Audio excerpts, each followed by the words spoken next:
Welcome to our channel.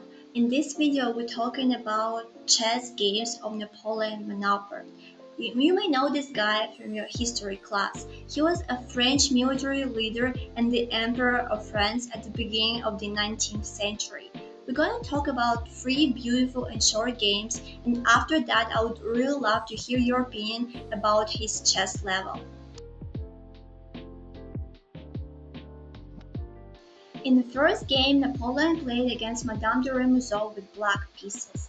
As you may guess, 200 years ago, people didn't really know how to play openings very well, so don't be too hard on them. e4, knight f6, d3, e5, and white plays f4, which is actually weird, but okay.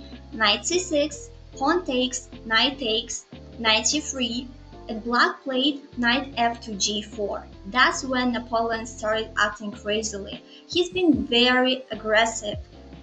And after knight f to g4, it doesn't really threaten much, but it looks scary. The problem is black wants to develop the queen and attack f2 and possibly checkmate. White plays d4, and that's an absolutely normal move. It attacks 2 knights at the same time, so if Napoleon moves one knight, another one would be lost. However, Napoleon is being aggressive. He plays queen h4, g3, and now he plays queen to f6, attacking f2 square and wanting to checkmate. And that's why he played queen h4 first, because now he weakens f3 square, so knight f3 is not available. Black will just easily take this piece. So after queen f6, what can white do? It does look very scary, trust me. So if white was a stronger chess player, they would have just played bishop f4, and there would have been a key to react after g5 to play pawn takes the knight and play this crazy position. However, white wasn't that strong, so after queen f6, they decided to play knight h3. The problem with this move is that f3 square is now weak, so after knight f3, king has to move, king a2, knight takes the pawn, and that's really scary. White should play king to e1, going back and playing that position. Instead, Madame de Remusot decides that would be better to play king d3. Maybe she thought that would be safer.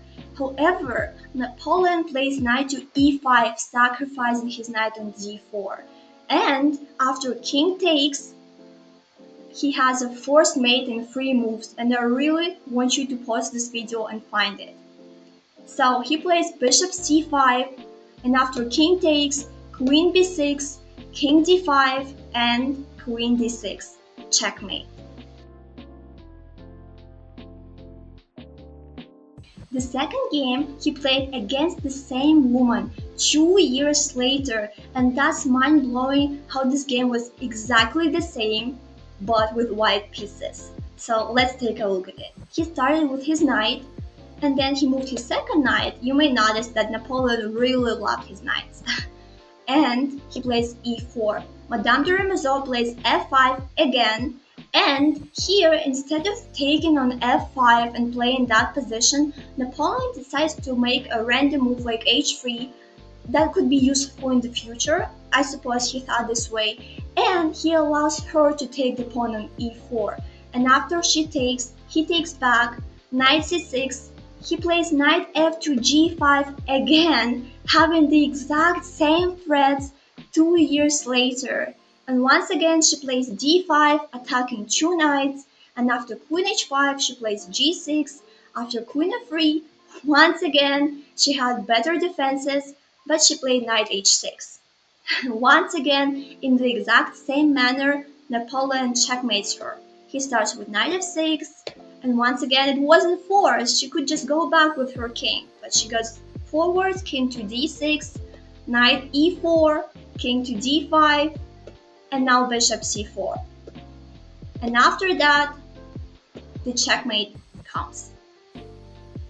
That's just mind-blowing how they could play the exact 2 games with just different sides in 2-year difference.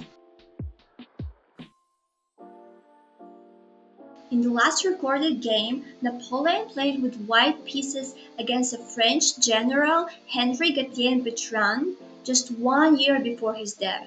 That was a mind-blowing and interesting game, and he finally played a normal opening, which is called Scotch opening. The black took knight with the knight on d4, and that's not really considered to be good, to be honest, because after that, if white takes with the queen, their position is fine, absolutely fine, because the queen is in the center and no piece can make it go away.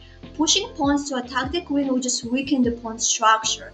So the queen attacks g7, and possibly white could castle alongside later on to attack the black king, which would normally castle to the king's side.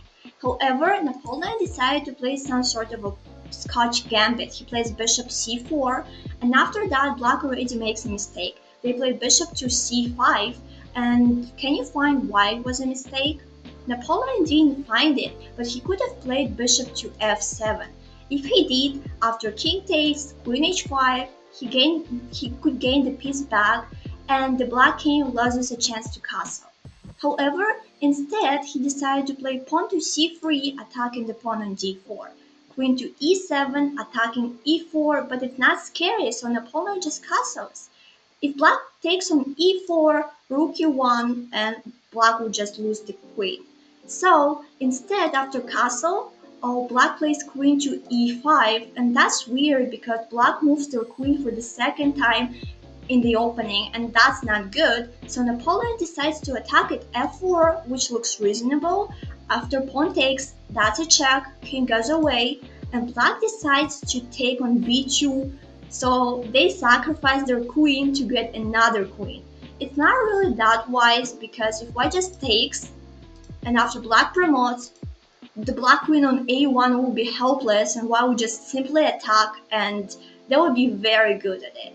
However, Napoleon takes on f7 first, and after king goes to d8, he takes the queen, black promotes, and he takes the knight. And you can see that the position is super dynamic. If one side makes the wrong move, and it's easier to play with white pieces, then another side will just win. So here, if black just takes the bishop back, queen d5, a double attack. So they just play bishop to e7, defending from bishop g5, and Napoleon plays queen b3, and I really like this move. It defends both the knight on b1 and the bishop on g8. And here, to continue the game, to keep the position dynamic, black should have taken on e5 with the queen and bring the queen closer to their pieces. I mean, it's important for the queen to be able to defend black. However, instead, I know why black plays pawn to a5. My best guess is that black wants to bring the rook into the game, but it's my only guess. Maybe you have another one. So that was a huge blunder, and now white has a forced mate in 5 moves. Can you try to find it? Please pause and think. So Napoleon plays rook f8, and after bishop takes, he plays bishop g5, and it's all forced. If the king goes to e8, that would still be a checkmate. So after bishop g5, black blocks with the bishop, and after that, it's just simple and beautiful. And that was the last recorded game of Napoleon Bonaparte. I hope you enjoyed it, and I would really love to hear what you think about Napoleon's chess level.